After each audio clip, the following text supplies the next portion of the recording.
दोस्तों नमस्कार। दोस्तों आपके अपने इस YouTube चैनल एस्ट्रो गाइड में आप सभी का स्वागत, सभी का वेलकम, अभिनंदन। दोस्तों आज हम बात करेंगे एक ऐसे उपाय के बारे में कि मे बी आपने वो उपाय अपनी ज़िंदगी में किया भी हो, तो उसके लॉजिक के ऊपर आज हम बात करेंगे। तो जैसा कि डिस्क्रिप्शन में आपने पढ़ा होगा कि नीले फूल का उपाय कब करें, किससे संबंधित होता है ये उपाय, पूरी विवेचना हम करेंगे। गुजारिश आपसे हमेशा यही होती है कि चैनल को पहली बार देख रहे हैं, वीडियोस को देख रहे हैं, तो कृपया चैनल को आप सब्सक्राइब जो है वो ज़रूर कर लें और नोटिफिकेशन की जो बेल है उसे भी ऑन कर लें। तो दोस्तों शुरू करते हैं टॉपिक के ऊपर। नीले फूल का उपाय कब करें, ये उपाय किससे संबंधित होता है और हमारी ज़िंदगी में हमें कब करना चाहिए।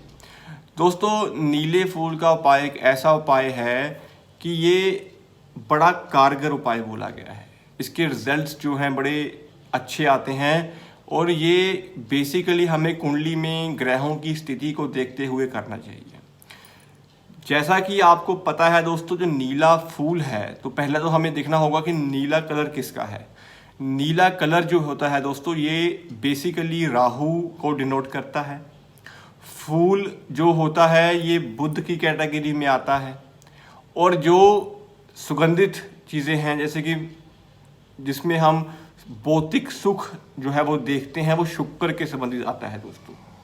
तो इसीलिए जब कभी भी आपकी कुंडली में शुक्र ग्रह पीड़ित हो रहा होगा, शुक्र ग्रह कहीं ना कहीं से खराब भावों में बैठे होंगे, शुक्र के खुद के भावों में कहीं ना कहीं राहु देव बैठे होंगे, तो ये उपाय आपको उस टाइम पे बड़ा कारगर काम करेगा। शुक्र आपकी मैरिज लाइफ है, आपका जीवन साथी है, शुक्र ही आपकी गृहस्थी है और आपकी जातक की जो वाइफ है उसकी सेहत जो होती है वो भी हम शुक्र की नेगेटिविटी से ही देख सकते हैं। जहाँ भी आपकी कुंडली में शुक्र देव खराब होंगे तो आपकी वाइफ जो होगी उनको हेल्थ इश्यूज जो हैं वो आएंगे ही आएंगे। और शुक्र अगर बुरे भावों में राहु से संबंध बना लें तो इस कंडीशन में लांछन लगना, बदनामी होना या फिर मियाँ बीवी के आपस में जो कलेश चलते हैं उसके ऊपर डिवोर्स तक बात आ जाना, ये सब चीज़ें शुक्र की नेगेटिविटी को दर्शाते हैं। कुंडली में जब शुक्र देव अच्छे होते हैं तो इंसान की गृहस्थी जो होती है बड़ी सुटेबल, सुचारू और नॉर्मल चलती है दोस्तों। शुक्र अच्छे होंगे तो शनि के फल भी अच्छे मिलते हैं। अब हमें ये देखना होता है दोस्तों कि शुक्र कुंडली में किस तरह अच्छे हो सकते हैं। कुंडली में शुक्र देव दोस्तों बेसिकली दो अंशों से मिलकर बनते हैं, एक होता है राहु, एक होता है केतु। जब दोनों ग्रह राहु केतु कुंडली के बुरे भावों में बैठे होंगे, स्पेशली जब राहु बुरे भावों में बैठे होंगे, तो शुक्र के फलों में आपको कमी देखने को मिलेगी। जब कुंडली में शुक्र राहु का संबंध बन रहा होगा तब भी ग्रहण युति के अकॉर्डिंग शुक्र के फलों में आपको कमी देखने को मिलेगी। अब शुक्र भौतिक सुख है, संसारिक सुख है, भोग विलास है, आपके ऐशोआराम है। राहु विचार है, गंदे विचार है। जब कभी भी राहु शुक्र का मेल होता है तो इस कंडीशन में एक्स्ट्रा मार्टियल अफेयर्स जो होते हैं ये किस हद तक जो है वो जा सकते हैं दोस्तों। तो मोस्टली केसेस में गोचर, वर्षफल और जन्म कुंडली में आपको महादशाएं, ग्रहों की चाल को समझना ही होगा दोस्तों। मैंने अपने पर्सनल प्रैक्टिस में देखा है दोस्तों कि जब कभी भी शुक्र का गोचर अष्टम भाव से होता है, जब कुंडली के जन्म कुंडली में शुक्र अष्टम भाव में बैठे होते हैं और शुक्र का गोचर शुक्र के ऊपर से होता है, तो उस महीने में कहीं ना कहीं बदनामी या लांछन लगने की जो प्रक्रिया है वो बढ़ जाती है। तो शुक्र कुंडली के छठे में हो, अष्टम में हो, तो आप नीले फूल का जो उपाय है वो कर सकते हैं। कुंडली में शुक्र जब छठे भाव में बैठते हैं दोस्तों, तो यहाँ पे 6 नीले फूल लेके आप किसी भी वीरानी जगह में जाकर उसे दबा सकते हैं। इसमें से जो राहु का अंश होगा वो शुक्र से थोड़ा सा दूर होगा और शुक्र की जो नेगेटिविटी थी राहु के स्वरूप, उसमें पॉजिटिविटी देखने को मिलेगी। इस उपाय से आपकी जो जातक की जो वाइफ है उसकी सेहत को भी कहीं ना कहीं पॉजिटिविटी मिलती है और शुक्र जो गृहस्थी है उसमें भी आपको समस्याएं दूर होती हैं। कुंडली के अष्टम भाव में जब शुक्र देव बैठते हैं तो ये वीराने का भाव ही है, ये मंगल बद का भाव है, अष्टम भाव है। तो शुक्र अष्टम में जब बैठते हैं तो यहाँ पे भी आप 8 नीले फूल लेके किसी भी कच्ची जमीन या वीराने में दबा सकते हैं।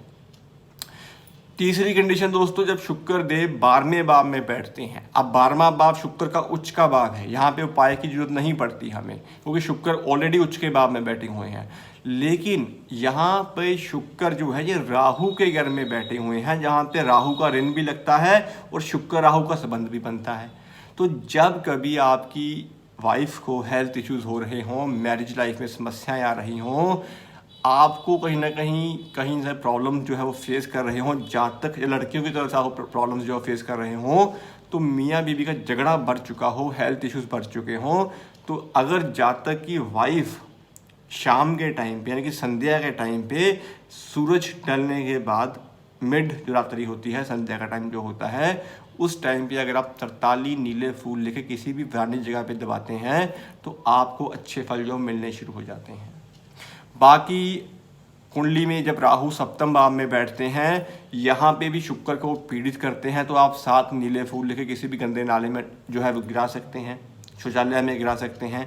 तो हमें बेसिकली शुक्र में से जो राहु का बुरा असर है उसे ही दूर करना होता है, क्योंकि जब राहु शुक्र से मिलते हैं तो गंदे विचार, एक्स्ट्रा मार्टियल फियर, आपके शरीर में बदबू आना, सफाई ना रखना, ये सब प्रक्रिया जो है वो बढ़ जाती हैं। बाकी जातक की जो वाइफ है वो अपने नेल्स जो हैं उसके ऊपर ब्लू कलर जो है वो ना लगाएं अगर कुंडली में शुक्र राहु की होती है। बाल नहीं कटवाने चाहिए, बॉयकट जो है वो नहीं करना चाहिए। अपने लिटिल फिंगर की जो नेल्स होते हैं उसे नहीं बढ़ाना चाहिए। ये काफ़ी कंडीशंस होती हैं, इस चीज़ को आप कुंडली के अकॉर्डिंग ही देखें। बट अगर कुंडली में शुक्र राहु संबंधित कहीं न कहीं खराब फल दे रहे हैं तो आप नीले फूल का उपाय जो कर सकते हैं। दूसरी कंडीशन, जब कुंडली में सूर्य शुक्र मिलते हैं तब भी राहु का निर्माण होता है, चाहे ये जो पंचम भाव में बन रहा हो, छठे में बन रहा हो, अष्टम में बन रहा हो। तो जब कभी सूर्य शुक्र मिलेंगे तो राहु कुंडली में कहीं ना कहीं आपको पूरे फल दे रहे होंगे, तो उस कंडीशन में भी आपको ये उपाय जो है वो सूट करेगा। कुंडली में जब कभी आपके सूर्य राहु मिल रहे हों, अब यहाँ पे पितर ऋण भी बनता है सूर्य का, और कहीं ना कहीं सूर्य के फलों में भी कमी आती है। अब सूर्य राहु जब मिलते हैं तो ये शुक्र का ही निर्माण कर देते हैं, तो यहाँ पे भी आप नीले फूल वाला उपाय जो वो कर सकते हैं। तो बेसिकली दोस्तों, आपको नीले फूल का जो उपाय है ये तभी कारगर होता है जब आपकी बदनामी, लांछन, गृहस्थी में सुख जो कमी और बदनामी के योग जो बन रहे हों, गृहस्थी खराब चल रही हो, सेहत की समस्याएं आ रही हों, रिश्ते ना हो रहे हों, रिश्ता आकर टूट रहा हो, तो ये सब शुक्र कहीं ना कहीं आपकी कुंडली में पीड़ित होंगे, या शुक्र के भावों में कहीं ना कहीं राहु देव बैठे होंगे, तो आपको ये समस्याएं देखने को मिलेंगी। मोस्टली शुक्र राहु में क्या होता है कि रिश्ते जो आते हैं वो कॉन्टिन्यूस आ तो रहे होते हैं, लेकिन आपको आपका मनपसंद रिश्ता नहीं मिलता, और अगर शादी हो जाए, एक्स्ट्रा मार्टियल फिर लव मैरिज कर भी ली, तो लव मैरिज के बाद पछतावा, क्योंकि राहु ने तो अपना काम करना ही है, आपके विचार को गंदा करना ही करना है। तो इसीलिए कुंडली के योगों को समझते हुए आप ये नीले फूल का जो उपाय है ये आप कर सकते हैं। बाकी कुंडली में कौन से भाव में है, गोचर में क्या कर रहे हैं, राहु और केतु गोचर किस भाव में से हो रहा है आपका, आपकी महादशाएं कौन सी हैं, और सबसे इम्पोर्टेंट आपका वर्षफल क्या कह रहा है। तो इस कंडीशन में आपको ये उपाय जो है काफ़ी सूट करेगा। बाकी ये जो उपाय होता है दोस्तों, ये आपको मिड रात्रि यानी कि संध्या के टाइम पे ही करना चाहिए। और काली गाय की सेवा जितनी आप इस युति में कर लेंगे, शुक्र राहु में, सूर्य राहु में और सूर्य शुक्र में, आपको उतने ही अच्छे फल मिलेंगे। क्योंकि जैसे ही आप काली गाय की सेवा करेंगे तो वो काली गाय जो है वो शनि और शुक्र का निर्माण कर उच्च के केतु बन जाते हैं। तो इस लॉजिक को आप इस तरह से अगर चलेंगे तो आपको अच्छे फल मिलने तय है दोस्तों। ये एक छोटी सी वीडियो जो थी मैंने आप लोगों के लिए बनाई। उम्मीद करता हूँ आपको वीडियो अच्छी लगी होगी, कुछ समझ में आया होगा आपको, ज्ञानवर्धक वीडियो था। तो अगर आपको वीडियो अच्छी लगी हो तो कृपया चैनल को आप सपोर्ट करके सब्सक्राइब जो है उसे ज़रूर कर लें। मेरा प्रयास हमेशा यही है कि जितनी जल्दी हम चैनल को थोड़ा सा बड़ा करेंगे तो उतनी जल्दी ही हम आप लोगों के साथ लाइव जो है वो जुड़ पाएंगे, लाइव सेशन जो है वो शुरू कर पाएंगे दोस्तों। तो दोस्तों अब मिलते हैं अगली वीडियो में किसी और टॉपिक के साथ। आज के लिए दोस्तों इतना ही। शुभ रात्रि।